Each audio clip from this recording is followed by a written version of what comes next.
સુરતના વિકાસને એક વધુ મોટી ભેટ મળી છે। મુખ્યમંત્રીના હસ્તે 342 કરોડ રૂપિયાના 41 વિકાસ કાર્યોનું ખાતમુહૂર્ત અને લોકાર્પણ કરવામાં આવ્યું છે। કતારગામ વિસ્તાર માટે ખાસ મહત્વ ધરાવતું અદ્યતન ઓડિટોરિયમ, નવી લાઇબ્રેરી, બ્રિજ અને આવાસ યોજનાઓથી સુરતના વિકાસમાં નવા અધ્યાયો જોડાયા છે। કતારગામમાં ઊભું થયેલું નવું ઓડિટોરિયમ અઠવા વિસ્તારના ઓડિટોરિયમને ટક્કર આપે તેવું આધુનિક બનાવવામાં આવ્યું છે। થોડા સમય પહેલા શરૂ કરાયેલ નવો બ્રિજ ટ્રાફિક સમસ્યામાં મોટી રાહતરૂપ સાબિત થયો છે। આ વિસ્તારને રાજ્યની સૌથી મોટી લાઇબ્રેરીની પણ ભેટ મળવા જઈ રહી છે, જે 70 કરોડના ખર્ચે તૈયાર થઈ 3 મહિનામાં શરૂ થશે।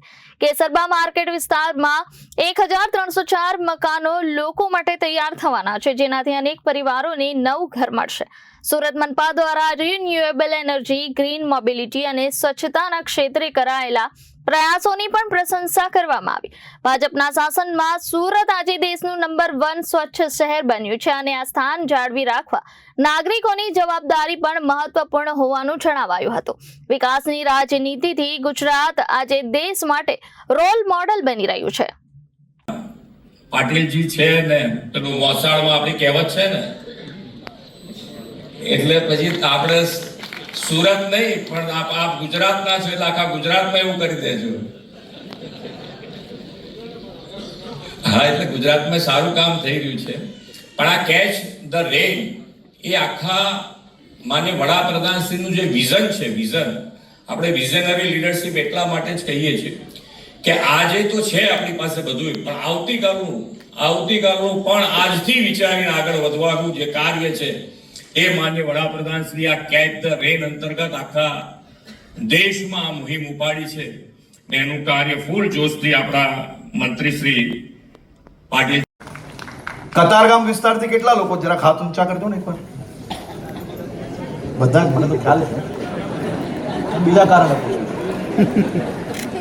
હવે આ જેટલા લોકોને આંગળી ઊંચી હાથ ઊંચો કરાવ્યો, વિનુભાઈને એવું લાગ્યું હશે કે કેમ આવું પૂછ્યું, પરંતુ હું એટલા માટે કહેવા માંગુ છું કે સુરત શહેરમાં આ વિસ્તારમાં રહેતા લોકો કે જેના મનમાં એવી કલ્પના હતી કે અઠવા લાઇન્સ, રાંદેર, આ બધા જ વિસ્તારની અંદર વિકાસના કામો જે રીતે થાય છે એ જ રીતે કતારગામ, વરાછા, મોટા વરાછા, આજે હું અહીંયા કતારગામમાં કહેવા માંગુ છું કે સાહેબ અઠવા લાઇન્સ વિસ્તારના ઓડિટોરિયમને ટક્કર મારે ને એવો ઓડિટોરિયમ આજે કતારગામમાં બન્યો છે। હમણાં અઠવાડિયા 10 દિવસ પહેલા આ જ કતારગામ વિસ્તારના નાગરિકોને ટ્રાફિકની સમસ્યામાંથી હલ કઈ રીતે નીકળી શકે તે માટે મહાનગરપાલિકા દ્વારા બ્રિજ બનાવવામાં આવ્યો। બ્રિજ ચાલુ થઈ ગયો અને ચાલુ થયા પછી તમે સૌ લોકોએ જોયું હશે કે ટ્રાફિકનું કેટલું મોટું ભારણ ઓછું થયું। એની જોડે આ જ વિસ્તારમાં રાજ્યની સૌથી મોટી લાઇબ્રેરી બનવા જઈ રહી છે, જે આવનારા 3 મહિનાની અંદર લોકાર્પણ થવાનું છે।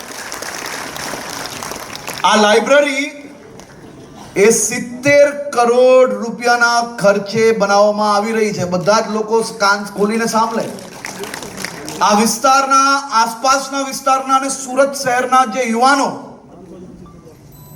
જે ભવિષ્ય એમનું ઉજ્જવલ થઈ શકે તે માટે સૌથી લેટેસ્ટ લાઇબ્રેરી અહીંયા બનાવવામાં આવી રહી છે અને હજારો લોકો ભવિષ્યની અંદર એનો લાભ લેવાના છે।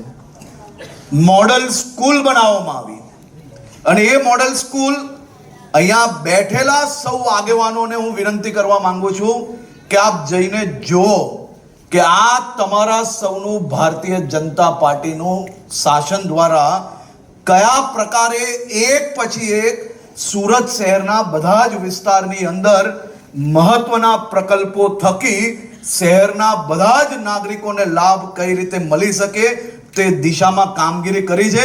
તમે જોશો ને તો તમને બી ગર્વ થશે। પ્રોજેક્ટો સુરત શહેરની અંદર થયા છે।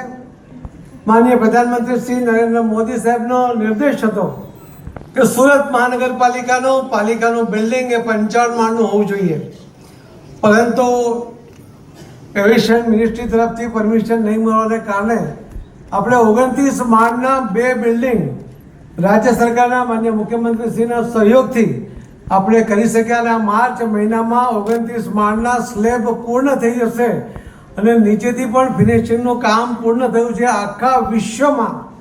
આખા વિશ્વમાં મહાનગરપાલિકાનો આટલો મોટો બિલ્ડિંગ એ કોઈ જગ્યાએ નથી. 29 માળનું એક બિલ્ડિંગમાં મહાનગરપાલિકા હશે અને બીજા 29 માળના બિલ્ડિંગની અંદર રાજ્ય સરકારની તમામ ઓફિસો એ ત્યાં સમાવેશ કરવામાં આવશે. એક છત નીચે 5000 જેટલી ગાડીઓના પાર્કિંગની વ્યવસ્થા સાથે, કે જે આખા દેશમાં કોઈ જગ્યાએ સરકારી બિલ્ડિંગમાં 5000 ગાડીઓનું પાર્કિંગ નથી, એવી વ્યવસ્થા સુરતમાં થઈ રહી છે. એ આપણા માટે ગૌરવની વાત છે. Reporter Arvind Rathod, Janadesh news, Surat.